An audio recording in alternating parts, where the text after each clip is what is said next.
तो hello and welcome guys, एक बार फिर से स्वागत है आपकी इस करंट की क्लास में।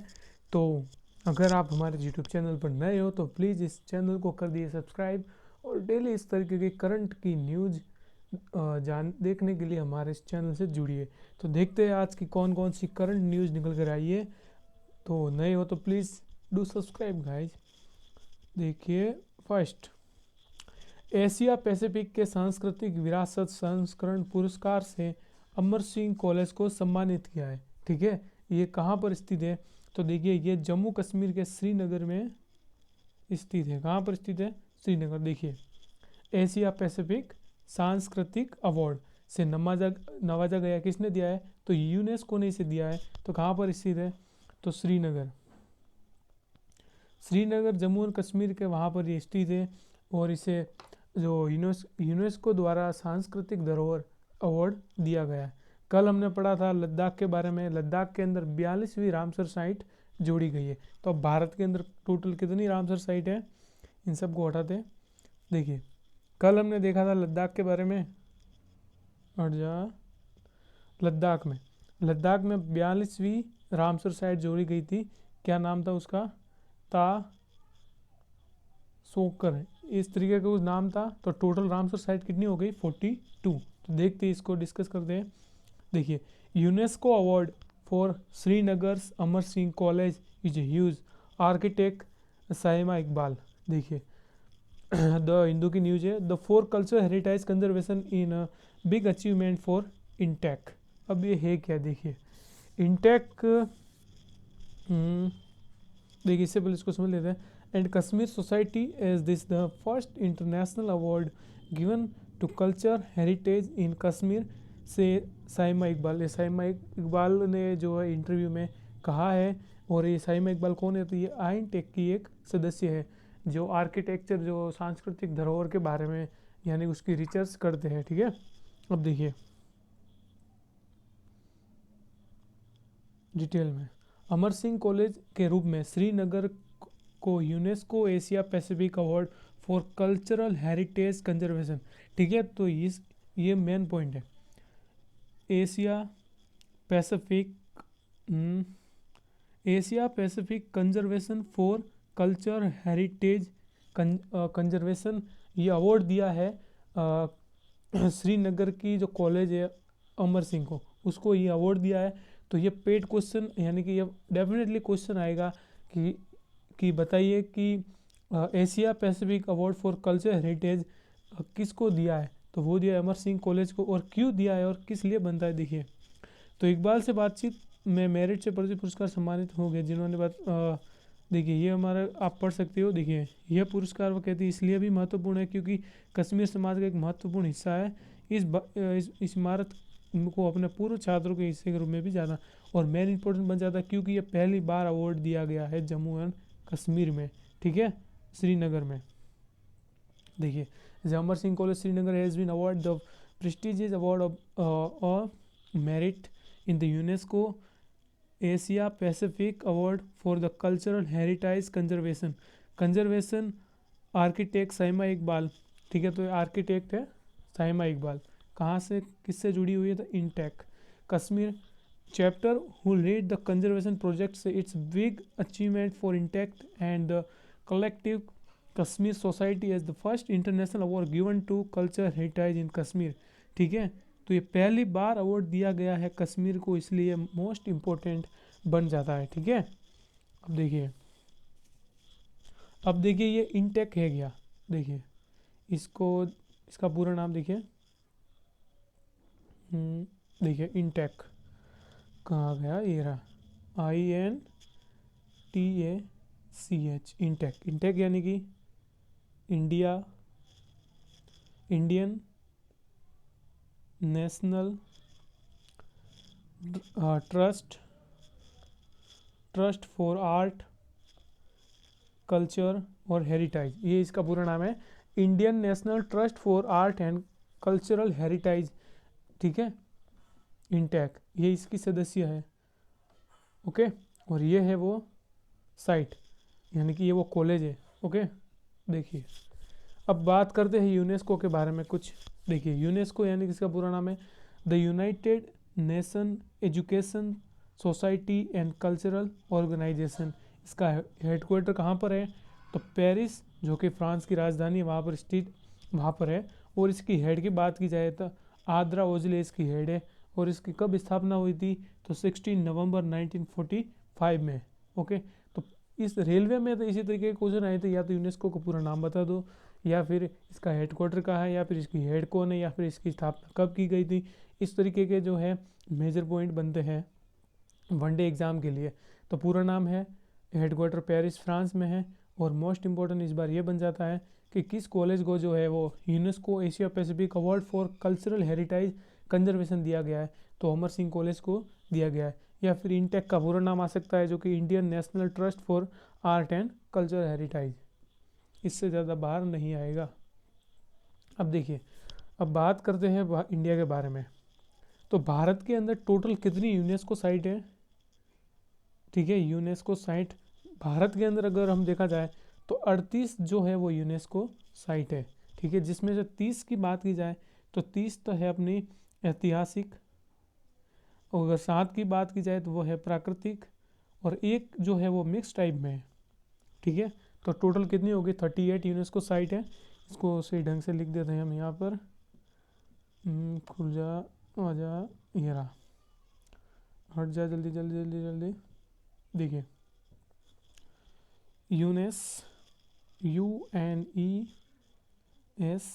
यूनेस्को टोटल भारत में कितनी है? 38 जगह, 38 साइट है। 30 की बात की जाए तो कैसी है? ऐतिहासिक है, जैसे कि जयपुर का परकोटा हो गया, ताजमहल हो गया, वह इस तरीके की। और 7 की बात की जाए तो वह है प्राकृतिक, यानी कि प्राकृतिक रूप से बनी हुई। और 1 की बात की जाए तो वो किस तरीके की है? मिक्स टाइप में। ठीक है, देखिए लिस्ट भी है यहाँ पे, आ जा, हाँ ये रही। देखिए प्राकृतिक में कौन कौन सी है? Great Himalayan national park, Kaziranga national park, Keoladeo राष्ट्रीय उद्यान, मानस, नंदा देवी फूल की घाटी राष्ट्रीय उद्यान, सुंदरवन नेशनल पार्क और पश्चिम की घाट। और मिक्स में बात की जाए तो है खंगचेनजोंग राष्ट्रीय उद्यान। ओके, अगला, किस बैंक ने ऑनलाइन पोर्टल शुरू किया है? तो वो बैंक कौन सी है? आईसीआई बैंक है। ठीक है, अब आरबीआई तो हो नहीं सकती, आरबीआई को तो बैंकों की बैंक बोला जाता है। ठीक है, रिजर्व बैंक ऑफ इंडिया 1 अप्रैल 1935 में जो है इसकी स्थापना की गई थी। ठीक है, 1 April. SBI state bank of India है, और ये जो है सबसे बड़ी सरकारी गवर्नमेंट बैंक है। और आईसीआईसीआई की बात की जाए तो ये सबसे बड़ी प्राइवेट बैंक है। अब देखिए इसके बारे में जान लेते हैं। अगर आईसीआईसीआई, अगर देखिए इसके पूरे फुल फॉर्म पे बात की जाए तो यहाँ पर देखें तो industrial credit and investment corporation of India, ये इसका पूरा नाम है। अगर सीईओ की बात की जाए तो संदीप बख्शी यहाँ के क्या है? तो यहाँ के जो है वो सीईओ है। इसकी स्थापना बात की जाए तो 1994 में वडोदरा में हुई थी, और जो इसका हेडक्वार्टर है वो कहाँ पर है? मुंबई में। ठीक है, इसका पूरा नाम एक बार फिर बोल देता हूँ, industrial credit and investment corporation of India. Okay, तो आईसीआईसीआई बैंक ने ऑनलाइन पोर्टल अंत भारत शुरू किया है। ठीक है, तो आईसीआई बैंक ने देश में संचालन स्थापित करने वाली विदेशी कंपनियों के लिए एक व्यापक ऑनलाइन पोर्टल अंत भारत लॉन्च किया है। वन लाइनर बनेगा सिंपल कि ऑनलाइन पोर्टल अंत भारत किस बैंक ने शुरू किया है? तो आईसीआईसीआई बैंक ने किया। या फिर इसके सीईओ कौन है? तो संदीप बख्शी। इसका फुल फॉर्म भी नहीं आएगा और उसकी स्थापना भी शायद तक नहीं आएगी। ठीक है, अंत भारत बैंकिंग के साथ साथ विदेशी कंपनियों को महत्वपूर्ण सुविधा जैसे मूल्यवर्धित सेवाएं भी प्रदान करता है, क्योंकि ये भारत में व्यापार करने के परेशानी मुक्त अनुभव के लिए टच पॉइंट के। ठीक है, इतना इम्पोर्टेंट है नहीं। अगला, ई सेवा के केंद्र का उद्घाटन भारत के किस राज्य में किया है? तो वो है त्रिपुरा। अब देखिए त्रिपुरा की बात आई है तो देखिए ये रहा, जूम होता है तो ठीक है। देखिए यहाँ पर है त्रिपुरा, किससे बॉर्डर बनाता है? बांग्लादेश से। ये पूरा जो है वो साउथ ईस्ट इंडिया है। ठीक है, और यहाँ पर बात की जाए तो यहाँ पर है चिकन नेक यानी कि सिलीगुड़ी कॉरिडोर, ठीक है। इसे किस नाम से जाना जाता है? चिकन नेक के नाम से जाना जाता है। और ये रहा अपना ये वेस्ट बंगाल, ठीक है, ये पूरा वेस्ट बंगाल है यहाँ पर। और ये है असम, ये है अपना मिजोरम, सॉरी मेघालय, ये अपनी मिजोरम हो गया, मणिपुर हो गया, नागालैंड हो गया, और आंध्र प्रदेश, ठीक है। और ये है अपना सिलीगुड़ी कॉरिडोर, जिसे चिकन नेक के नाम से भी जाना जाता है। फर्क। और अगर बात की जाए त्रिपुरा के गवर्नर की, तो रमेश बैस, कौन है? रमेश बैस। और सीएम की बात की जाए तो बिप्लब कुमार देव, ये जो है यहाँ के सीएम है, और ये है गवर्नर, ठीक है। आगे चलते हैं। तो डीआरडीओ का मुख्यालय कहाँ है? डीआरडीओ तो कहाँ पर स्थित है? दिल्ली के अंदर है। डीआरडीओ का पूरा नाम क्या है? तो डिफेंस रिसर्च डेवलपमेंट ऑर्गेनाइजेशन, ठीक है। क्या नाम है? डिफेंस, डीआरडीओ, इसको थोड़ा ओके, डीआरडीओ ने डिफेंस रिसर्च डेवलपमेंट ऑर्गेनाइजेशन, इसकी स्थापना हुई थी 1958 में, कुछ ज़्यादा ही हो गया। कब हुई थी? 1958 में। अगर बात की जाए कि यहाँ के वर्तमान में डीआरडीओ के चेयरमैन कौन है, तो डॉक्टर सतीश, एक मिनट हटाते हैं सबको, ढंग से लिखते हैं। देखिए कहाँ गया, आजा, ये रहा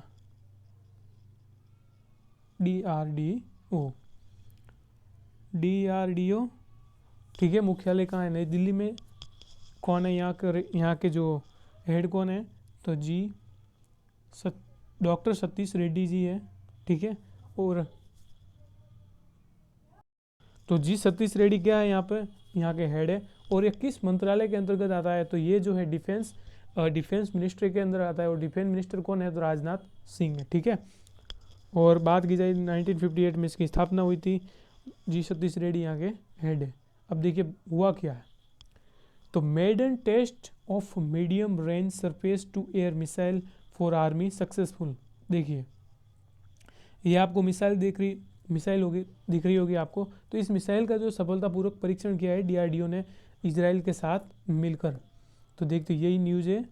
तो देखिए मेडिन टेस्ट ऑफ, देखिए MAID यानी इसका पूरा नाम है medium range surface to air missile for army successful. DRDO achieve a major milestone with the maiden launch of medium range surface to air. तो अगर प्रश्न आ जाए कि मेडिन को किसने लॉन्च किया है, तो भी DRDO ने और इजराइल ने, ठीक है। तो maiden range surface to air missile AMRSAM, ये इसका ही नाम है, ये medium range surface to air missile army various for integrated test range Chandipur off the coast of Odisha. Odisha के तट जो है वहाँ पर इसका परीक्षण किया गया है आर्मी के लिए, अपनी फौज के लिए। To consistence of command and control post multi function radar and mobile launcher system army various MRSM is surface to air missile developed joint DRDO and IAI यानी कि Israel for use the Indian army, यानी कि अपनी Indian army के लिए इस missile को बनाया गया है। और इसको जो है हम कमांड कर सकते हैं मोबाइल के ज़रिए, इस लॉन्च भी कर सकते हैं। अब देखिए कुछ बात है, एक बार हमने क्लास में डिस्कस किया था कि मिसाइल जो है वो दो प्रकार की होती है। एक होती है बैलिस्टिक मिसाइल, एक होती है क्रूज मिसाइल। बैलिस्टिक यानी कि जो परवलय आकार में चलती हो। मान लो कि ये अपनी मिसाइल है और यहाँ से लॉन्च हुई और यहाँ पे आकर गिर गई, तो ये तो होगी बैलिस्टिक मिसाइल परवलय आकार। अब एक क्रूज मिसाइल जो सरफेस टू सरफेस चलती हो, इस तरीके से मान लो यहाँ से इसको लॉन्च किया गया और ये सीधी चली गई, ठीक है। तो दो टाइप की होती है, वैसे तो बहुत सारी होती है, मेजर टू टाइप में बैलिस्टिक एंड क्रूज मिसाइल। तो ये किस तरीके की मिसाइल है? देखिए तो ये सरफेस टू एयर मिसाइल है, सतह से आसमान की तरफ। देखिए हिंदी में भी ये DRDO ने उड़ीसा के तट से, ठीक है, इसको आप पढ़ लेना आराम से। लेकिन इसमें हिंदी में थोड़ी मिस्टेक है, जो माइलस्टोन है तो यहाँ पर लिखा है फतह हासिल किया, तो वो दैट इज माइलस्टोन यानी कि बहुत बड़ी अचीवमेंट। ओके, अब द मेन फैक्ट देखिए अगला क्वेश्चन। तो ग्रीन कॉरिडोर परियोजना भारत के किस राज्य में विकसित किया है? तो देखिए राजस्थान, आंध्र प्रदेश, हिमाचल प्रदेश और अपना UP, इन 4 राज्यों के अंदर जो है ग्रीन कॉरिडोर परियोजना शुरू की और वर्ल्ड बैंक से जो है लोन लिया है। कितना लोन लिया है तो देखिए, World Bank sign $500 million project to develop green corridor to center and the World Bank sign $500 million project to build a safe and green national highway corridor Rajasthan, Himachal Pradesh, UP and Andhra Pradesh. Direct question आएगा, ये प्रश्न नहीं आएगा कि कितना loan लिया है, ये प्रश्न आएगा कि किन किन राज्यों में जो है वो ग्रीन प्रोजेक्ट है या फिर ग्रीन हाईवे बन रहे हैं। तो राजस्थान, हिमाचल प्रदेश, यूपी एंड आंध्र प्रदेश, इन 4 राज्यों के अंदर जो है ग्रीन हाईवे डेवलप्ड किए जा रहे हैं। The project will help reduce GHG, that means green house gas emission in the construction and manufacturing for highway. The $500 million loan for the IBRD has a maturity of 18.5 year including grace period of 5 year। अब देखिए, ये जो $500 million का जो हमने loan लिया है world bank से, कितने साल के लिए लिया है तो 18.5 साल के लिए। अब मान लो 18.5 साल के अंदर इस लोन को हम नहीं चुका पाए तो हमारे पास में 5 साल का जो है एक्स्ट्रा और टाइम है, यानी कि ग्रीस पीरियड है हमारे पास में। जिस तरीके से एग्ज़ाम में मान लो कि कोई 1 नंबर से फेल होता हो तो उसको एक नंबर जोड़ दिया जाता है, तो इसी तरीके से 5 साल का एक्स्ट्रा टाइम है, यानी कि टोटल 23.5 साल का हमारे पास टाइम है इतने पैसे वर्ल्ड बैंक को चुकाने के लिए। अब देखिए, एक क्लास में हमने डिस्कस किया था कि वर्ल्ड बैंक बनती कैसे है, तो देखते हैं कि World Bank how to form और मेन दोनों डिस्कस करते हैं। देखिए, वर्ल्ड बैंक, अब वर्ल्ड बैंक जो है वो 2 बैंकों से बनती है। कौन कौन सी? तो एक है अपनी IBRD और दूसरी है IDA। अब बात करें IBRD, इसका पूरा नाम है international bank for reconstruction and development. इसका नाम में इसका मतलब है international bank for reconstruction and development. ठीक है, ये जो है किस देशों को पैसा देती है, तो जो मिडिल क्लास बोले तो थोड़ी अच्छी कंडीशन में हो उन देशों को जो है वे पैसे देती है और लोन लेती है, लेकिन बहुत ज़्यादा नहीं, माइनरी लोन। अब IDA कौन है? तो इंटरनेशनल डेवलपमेंट एसोसिएशन। ठीक है, ये उन देशों को लोन देती है जो सबसे ज़्यादा गरीब हो, जैसे कि साउथ अफ्रीका के कुछ देश हो गए, और भी ऐसे देश है जहाँ पर आज भी लोगों को रहने के लिए घर नहीं है, कपड़े नहीं है, खाने के लिए नहीं है, तो उन देशों को ये लोन देती है और एक भी जो है वो लोन देती है लेकिन इंटरेस्ट नहीं लेती है। ठीक है, तो ये है IDA और IBRD के मिलने से बनती है वर्ल्ड बैंक। और इसकी स्थापना कब हुई थी? तो 1945 में इसकी स्थापना हुई थी। कहीं कहीं 1994 भी, जो 1944 भी लिखा हुआ है। इसके साथ हुई थी IMF की स्थापना, इंटरनेशनल मॉनेटरी फंड। इन दोनों को जो है क्या कहता है? ब्रिटेन वुड सम्मेलन। उस सम्मेलन के दौरान इन दोनों की स्थापना हुई थी। और बात की जाए इसके हेडक्वार्टर की तो वॉशिंगटन DC में। प्रेसिडेंट है अपने डेविड मालपास। ओके, अब मेन अगला GHG लिखा हुआ था, यानी कि ग्रीन हाउस गैस। अब मान लो कि गाड़ी चलती है, गाड़ी से धुआं निकलता है और जो आसमान में, यानी कि कुल मिला के जो है ग्रीन हाउस इफेक्ट बढ़ा है, यानी कि वैश्विक तापमान का स्तर जो धीरे धीरे बढ़ता जा रहा है। जैसे कि AC चलती है तो AC में से गैस निकलती है, कौन सी? CFC क्लोरोफ्लोरोकार्बन, फ्रिज में से निकलती है। तो उन गैसों को कम करने के लिए ये प्रोजेक्ट लगाया जा रहा है, यानी कि कार्बन डाइऑक्साइड जो है उसका स्तर को कम करने के लिए। अब कार्बन डाइऑक्साइड को कौन ऑब्जर्व करता है, यानी कि अवशोषित कौन करते हैं? पेड़ करते हैं, तो इसीलिए इसका नाम है ग्रीन प्रोजेक्ट है। ठीक है, तो उस कार्बन डाइऑक्साइड को जो है जितने पेड़ लगेंगे उतने जो उस कार्बन डाइऑक्साइड को क्या करेंगे? जो अवशोषित करेंगे, प्रदूषण कम फैलेगा और वैश्विक तापमान कम बढ़ेगा। ठीक है, तो ग्रीन हाउस गैस कौन कौन सी है? देखिए, लिख लीजिए। पहली है वाटर वेपर, फिर है carbon dioxide, CS for methane, nitrous oxide और ओजोन। ये गैस है जो कि ग्रीन हाउस गैस के अंदर आती है। ओके, देखिए, तो ये था अपना last question. So I hope you like this video, then subscribe this channel. ठीक है, तो मिलते हैं किसी और वीडियो में।